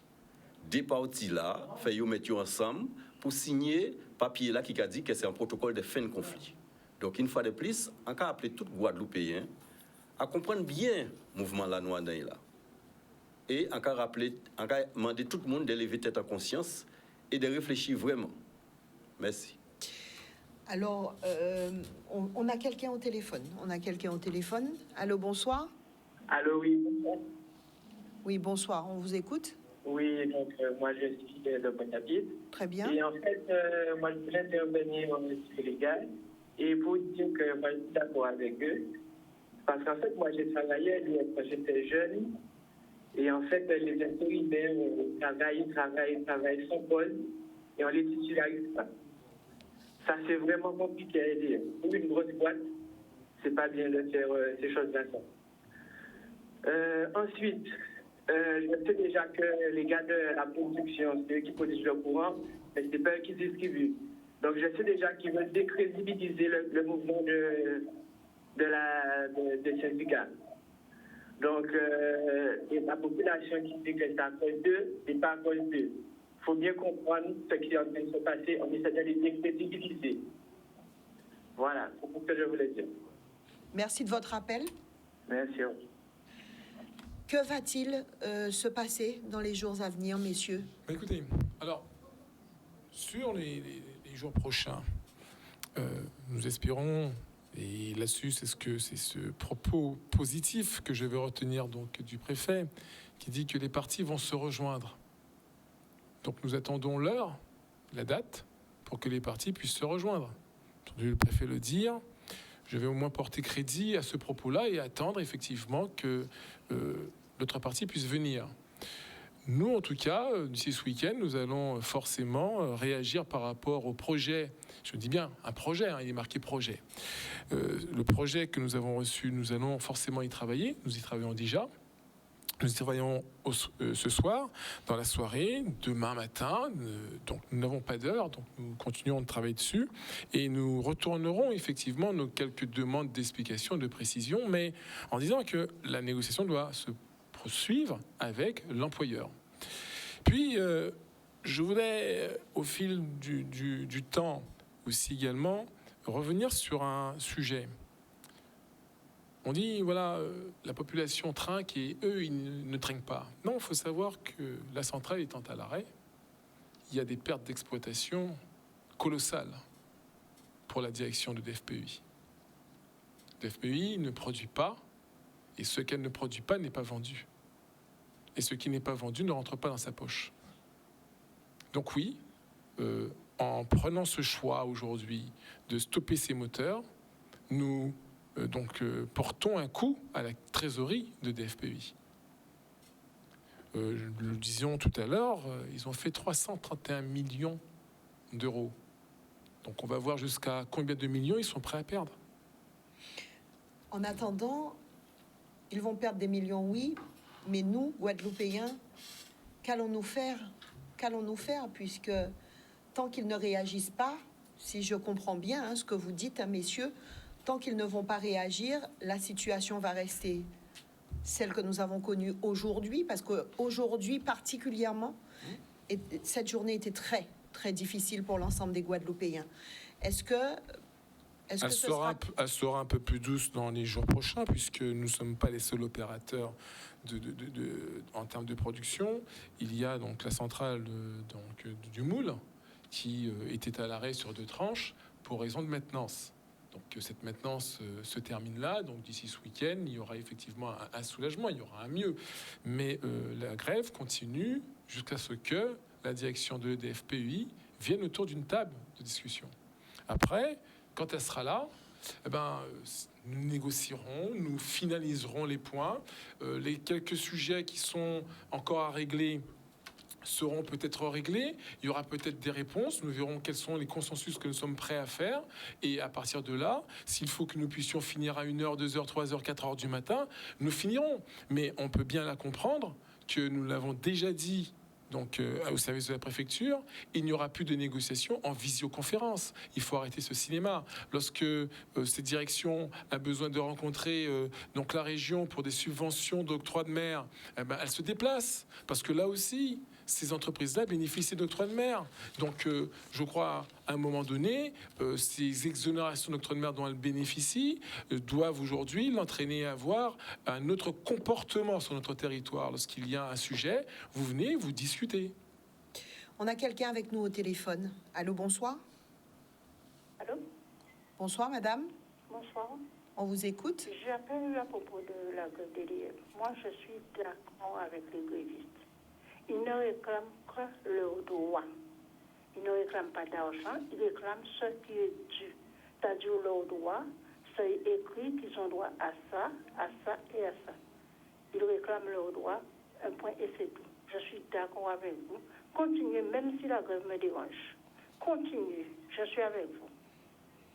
Merci de votre appel, madame. Nous étions en train d'expliquer comment ça va se passer dans les jours à venir. Quand vous entendez des Guadeloupéens qui vous appellent et qui vous encouragent, je suppose, Monsieur Baden, que ça vous donne aussi l'envie d'aller jusqu'au bout et de faire le nécessaire pour que tous les Guadeloupéens puissent avoir à nouveau de l'électricité. On l'a dit au début de notre propos. Nous ne sommes pas là pour pouvoir déranger ou emmerder. Ça me rappelle un peu ce que notre président a pu dire aux Français concernant les soignants. Voilà, nous ne sommes pas là pour ça. Et pourtant, un président de la République a dit qu'il voulait emmerder les gens à l'époque qui n'étaient pas vaccinés. Nous ne sommes pas là pour emmerder les gens. Nous sommes là simplement pour pouvoir réclamer et même exiger l'application du Code du travail. C'est ça.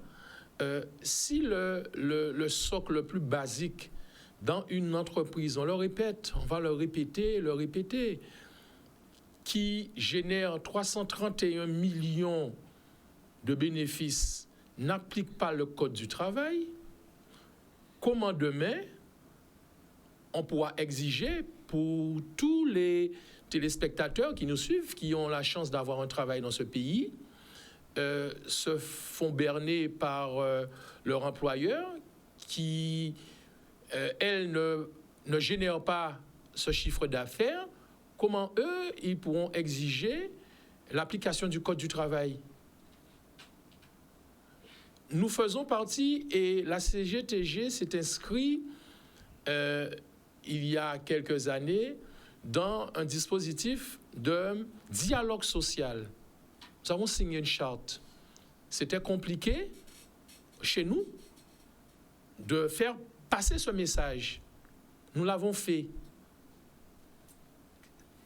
Aujourd'hui, tous ces acteurs qui ont signé, y compris effectivement les syndicats d'employeurs, il serait aussi intéressant que tous ces syndicats d'employeurs puissent se rapprocher de l'un de leurs mandants, qui se trouve être EDF, et puissent demander que ce mandant puisse venir et regagner la table des négociations.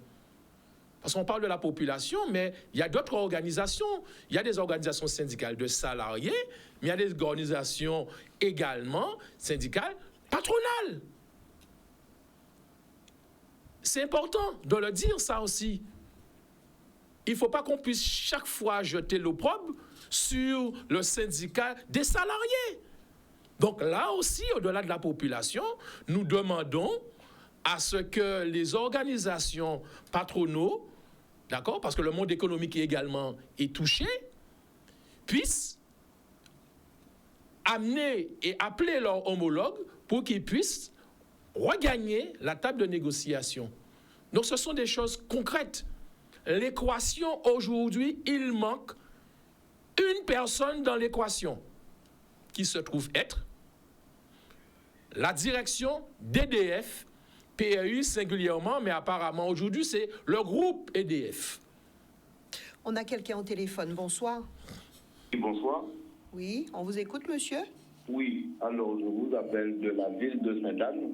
D'accord. Je suis monsieur Danjoutin, je ne me cache pas, Lucien. Très bien, on vous écoute, Lucien.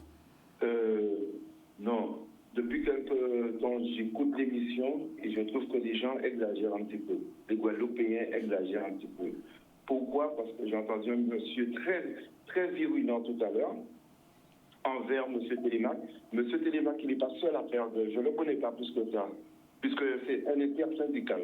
D'après moi, c'est un intersyndical. Pas prendre d'autres à un seul monde qui c'est Télémac. Si on y a prendre d'autres contre un monde, c'est intersyndical là. Qui n'a raison d'ailleurs. Parce que moi-même, je ne suis pas à la CGC, génie à l'union, génie à bon côté, en libre, en neutre, en tant que Guadeloupéen neutre.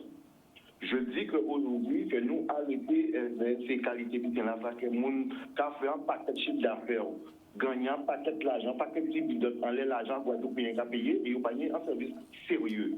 Qui veut dire que moi, ça, moi, quand je dis là, ce n'est pas normal que nous arrivions en stade là. Moi, si tout Guadeloupéen était tout bout piquant, les syndicats viennent proposer, dénoncer des bitins, nous sommes tout bout de tout les doyens. Pourquoi? Parce que je suis là, au défi du directeur l'EDF de négocier plateforme là en direct à la télé pour montrer qui dit raison, qui dit pas raison. Parce que c'est le code du travail qui a demandé à que le directeur EDF appliquer le code du travail. À part l'argent qu'il va demander pour y avoir plus l'argent en poche à ces syndicats. À part ça, c'est pas ça, si je comprends bien. Est-ce qu'il y a une raison? Répondez en direct là. Monsieur, est-ce que c'est l'argent qu'on va demander pour en poche à d'autres? Ou sinon, c'est le code du travail qu'ils ont demandé d'appliquer. Et le code du travail, d'après moi, ça n'a pas qu'à négocier. La loi, ça s'applique. Et en cas même au défi que ces membres à ce syndicat-là qui a pris plateau-là, demander à ce que, parce que Guadeloupéens, nous n'y avons pas que nous avons incriminé, pas derrière, oui, nous parlons de raison, ça l'a dit raison, parce que ça l'a il a parlé pour penser qu'il vient, il vient avec un grand manche blanc, chemise blanc, nous pas quoi. Messieurs compatriotes syndicalistes, je vous demande de demander à ce que la négociation se fasse en public, se fasse à la télé, pour que les Guadeloupéens puissent connaître et voir clairement qui a tort, qui a raison, puisque je pense que le droit du travail ne se négocie pas, le droit du travail s'applique. Merci encore pour côté Azot. Et encore, merci de cette année. Merci Lucien, merci de votre appel. Je vais dire une seule chose, et je vais répondre à un point particulier, parce qu'il y a une demande frontale qui nous a été demandée. Alors oui, nous demandons l'application du Code du travail. Et notez bien que les communiqués d'EDF parlent d'augmentation salariale. C'est très particulier. Vous allez prendre les communiqués donc d'EDF qui sont en ligne et vous verrez qu'ils portent dessus augmentation salariale. Alors, oui, nous demandons l'application du Code du travail avec les régularisations qui vont avec. Parce que si vous deviez payer quelque chose et que vous ne l'avez pas payé, il vous faut bien régulariser. Et sur ce point, comme ça datait de plusieurs années, puisque, tant pis, nous pas fait grève avant. Non, mais il faut bien saisir la chose. Ils nous l'ont dit, d'ailleurs. Ils nous ont dit, nous, c'est 3 ans de rétroactivité. On dit, monsieur, mais ça fait 8 ans que vous spoliez vos salariés. Oui, mais on a la prescription doit nous protéger. Donc, en clair, nous aurions dû faire grève avant. Le fait d'avoir tenu, de patienter, de discuter avec eux au lieu de faire grève, ont fait perdre aux salariés un certain nombre d'années. Donc, nous avons pu obtenir des rétroactivités allant jusqu'à 5 ans, alors qu'il y a 8 ans de préjudice. Au bout du compte, la durée maximale de temps de travail, ils ont abîmé les salariés. On leur a dit, écoutez, il va falloir indemniser les gens. Et dans cette indemnisation, on ne sait pas faire autrement dans ce monde quand il faut indemniser les gens, parce que la santé, on ne peut pas redonner de la santé. Donc, c'est de l'argent. Et donc, oui, on leur a demandé à ce que, pour les agents qui ont 40 ans de service, parce qu'il y a des agents qui ont 30 ans, entre 30 ans et 40 ans de service à EDF, qui se sont couchés sous des moteurs, qui ont vidangé des moteurs chauds. Aujourd'hui, on leur a dit, écoutez, ces personnes-là doivent partir avec une meilleure retraite. Regardez le dernier communiqué d'EDF, où il indique que les salariés, primes confondues, c'est 3 fois le SMIC. Menti à Mantais. Quand vous enlevez, c'est pas des primes pour commencer, ce sont des indemnités de service continu. Ça veut dire on vous indemnise vos nuits. Ça n'a strictement rien à voir. Vous ne partez pas à la retraite avec. Et aujourd'hui, des salariés qui ont fait 40 ans de carrière à l'EDF vont partir l'année prochaine pour 1 800 €. Même pas 2 000 €. C'est ça la vérité aujourd'hui. Alors oui, nous n'avons aucune difficulté à tenir des négociations publiques. Je crains fort que, par contre, il nous faudra être très patient pour voir arriver la direction de l'EDF, caméra et micro. Et on se souvient tous de ce qui s'est passé en 2009 au Water Center.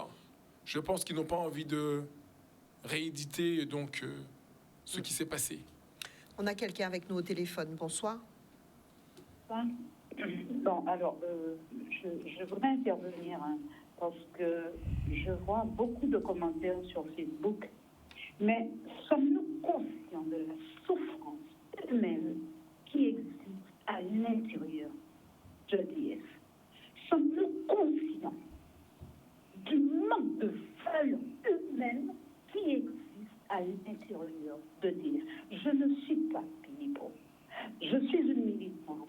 Et avant d'intervenir sur un dossier, je m'en informe.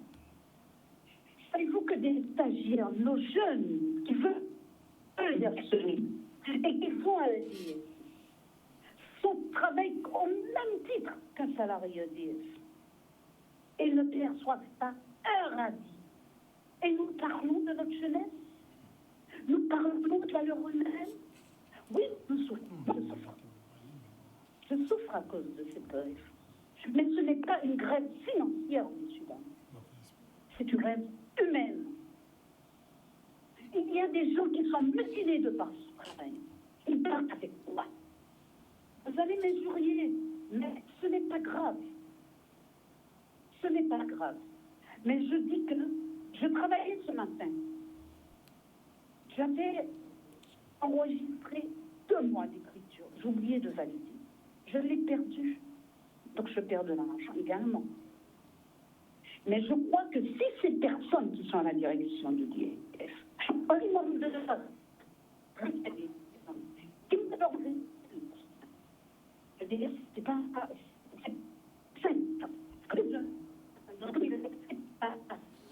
vous vous êtes peut-être déplacé, on vous entend mal.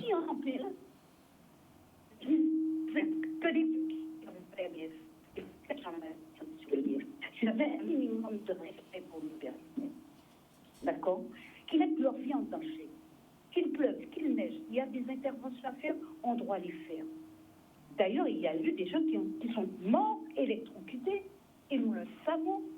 Si ces gens-là, le minimum de respect, ils reviendraient à la table de négociation. Merci. D'accord? Oui, la population souffre des personnes. Et je vais vous dire mieux. Monsieur Téléman, les autres, je ne vous connais pas plus que ça non plus. Coupez ces groupes d'ailleurs, ça n'a pas accès à ça. Coupez. Plutôt confiance que la vieille. C'est bon. En fait, le problème, c'est que la population, moi-même également, nous souffrons de ça et nous ne prenons pas la mesure de souffrance que vous vivez à l'intérieur de cette boîte. Et ça, c'est grave. Parce qu'il y a un conflit là qu'on n'arrive pas à gérer. Sauf ceux qui sont vraiment entrés en profondeur et qui connaissent le problème de l'EDF. Oui, c'est Mercedes, c'est elle-même. D'accord? Pour ceux qui voulaient. Oui, c'est moi. Mais je ne rentre jamais de ce combat si je ne vais pas en profondeur. Et là, je vous dis, messieurs, force pour vous et prenez les choses différentes. Il faut couper les gros. Et bon, on va se manifester. Si c'est les ayottes qui attendent, qui coûter, eh bien, nous avons les ayottes pour les ayottes pour y aller. Non, on ne m'a pas cabré. Pardon. Les ayottes montent en créneau pour y aller, trouver une solution. Faute. C'était tout. Merci. Merci de votre appel. On arrive, on est quasiment à 2 heures d'émission. Nous savons que vous avez énormément de choses à faire après cette émission. Nous allons essayer de vous libérer dans un court instant. Mais juste avant, il y a à nouveau quelqu'un au téléphone. Mais on va se faire un petit tour de table juste avant. Monsieur Vérin, aujourd'hui, qu'est-ce qu'il est important de retenir et de dire aux téléspectateurs? Ben, ce qu'il est important de retenir et de dire aux spectateurs, c'est que moi, je pense qu'il faut nous arrêter, cacher nous, et qu'il faut nous rendre nous compte que dès que nous avons gommé pour la Guadeloupe, il faut ça rester en bouche et pas ni action. Madame a parlé tout à l'heure, elle a dit qu'effectivement, il y a une souffrance. Si nous décidons de rentrer en grève, c'est parce que nous avons des camarades, nous avons parti sans jambes, et nous avons une direction qui l'a uniquement pour faire l'argent si doit Guadeloupéen et qui parle pour humanité, pour respect pour salariés.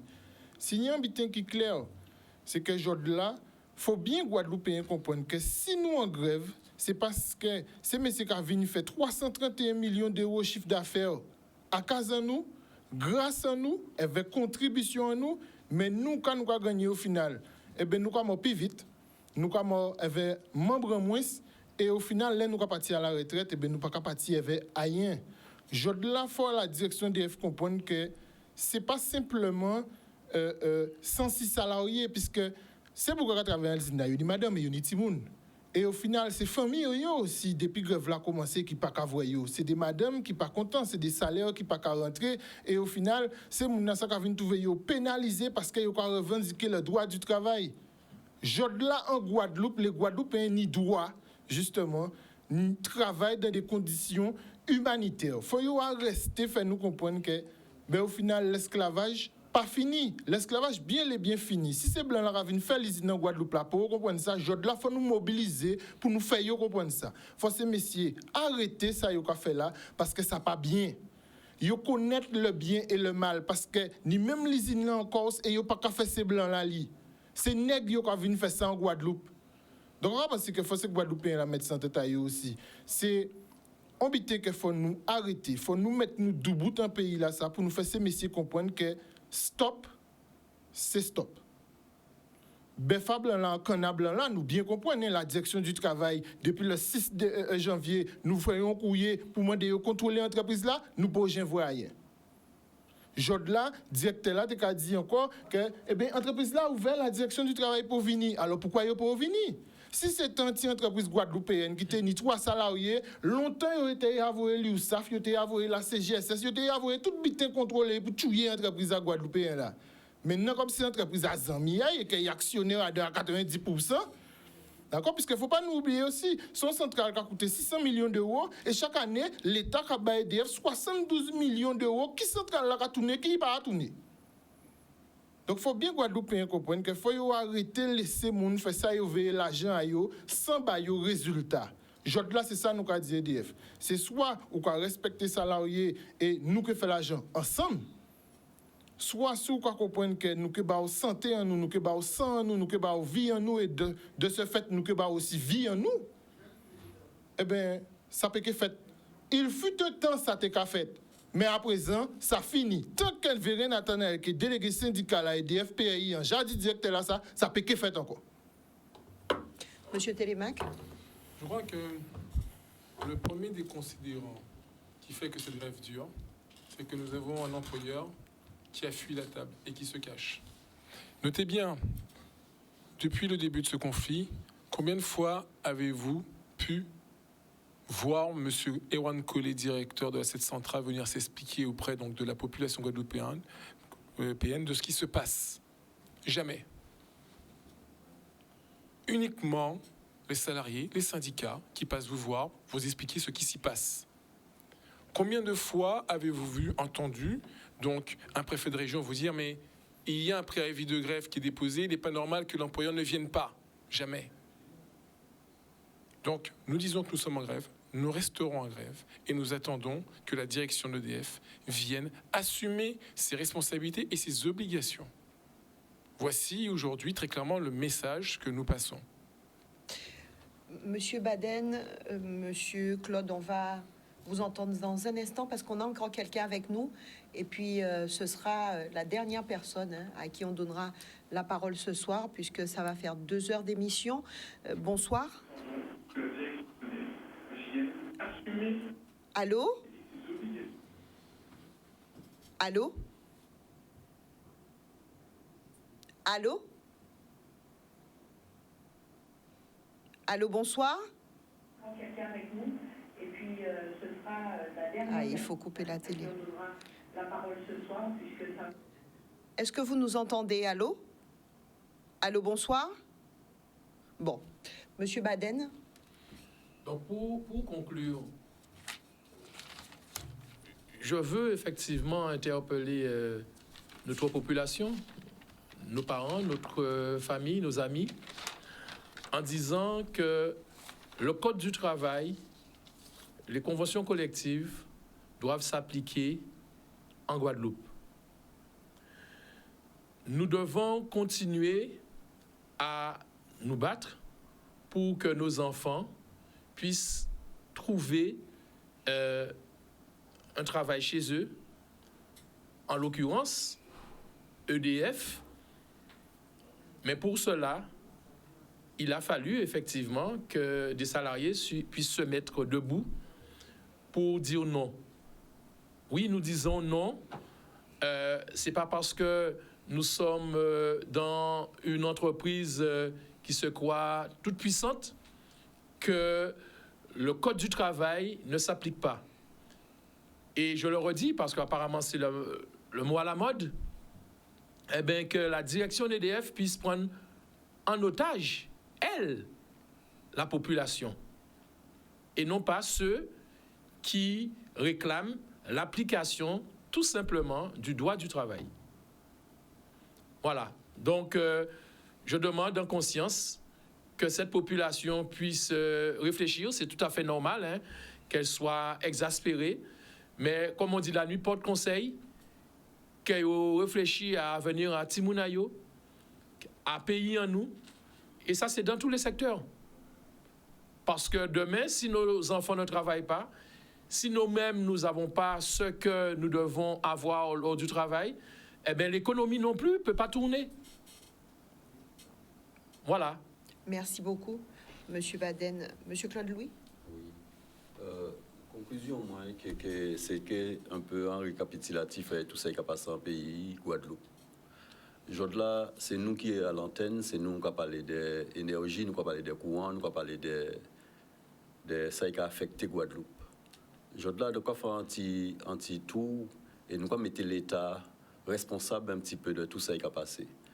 Nous avons la chlordécone où ils ont parlé dans non-lieu. Nous avons les soignants où, jeudi jour, ils ont rien réintégré. Nous avons de l'eau à Guadeloupe. Jusqu'à présent, ça peut rien régler. Donc, je dois faire l'État prend responsabilité à un pays là ça.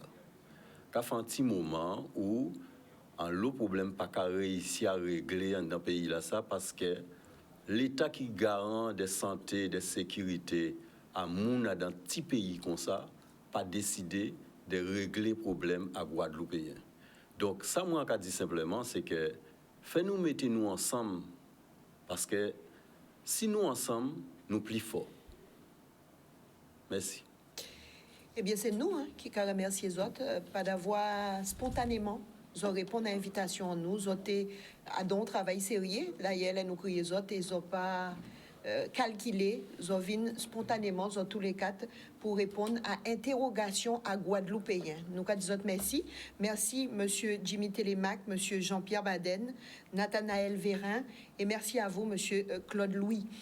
Chers téléspectateurs, vous le savez, Canal 10 va continuer à suivre de très près la suite, qu'est-ce que ça va donner, comment les choses vont se dérouler, puisque Canal 10, au cœur de la population, mais au cœur de l'information. Je vous souhaite une excellente soirée.